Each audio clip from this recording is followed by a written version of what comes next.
আসসালামু আলাইকুম, কেমন আছেন সবাই?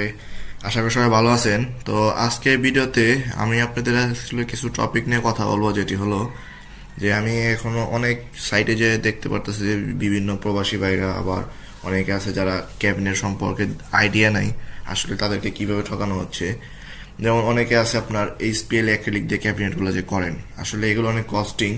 তো এই ক্যাবিনেটগুলো করার ফলে অনেকে দেখতে পাই যে ভিতরে আমরা সবসময় লাইনার ইউজ করি, অনেকে লাইনার ইউজ করে না, যার কারণে আপনার ভিতরে একটা সময় ক্যাবিনেটগুলোকে ফাঙ্কাস পড়ে। ফাঙ্কাস হলে আপনার ভিতরে যে আপনার জামা কাপড়গুলো আছে এগুলো আসলে নষ্ট হয়ে যায় ফাঙ্কাসে। তো এই ভুলটা আসলে অনেকেই করে, কিন্তু আসলে যারা বুঝে না তারা এই বিষয়টা খেয়াল করে না, যার ফলে আপনার একটা সময় ক্যাবিনেটগুলো নষ্ট হয়ে যায়। এত টাকা দিয়ে একটা ক্যাবিনেট করলে তাহলে আসলে ক্যাবিনেটের মানটা থাকে না। তো এই যে আমরা আজকে দেখাবো, দেখেন ভিতরে আমরা সবগুলো ক্যাবিনেটের লাইনার ইউজ করি, কারণ লাইনার ইউজ করার ফলে ক্যাবিনেটের ভিতরে আসলে কোনো ফাঙ্কাস থাকে না, যার ফলে আপনার ক্যাবিনেটটা আপনি রিল্যাক্সে ইউজ করতে পারেন। আসলে এই ভুলটা যাতে কেউ না করে এই জন্য আজকে সবাইকে জানিয়ে দিলাম। তো যারা যারা ভিডিওটা দেখতেছেন তারা অবশ্যই বেশি বেশি করে শেয়ার করবেন এবং কমেন্ট করে জানাবেন যে কারা এই ধরনের সমস্যার সম্মুখীন হচ্ছেন। তো ধন্যবাদ সবাইকে, ভালো থাকবেন।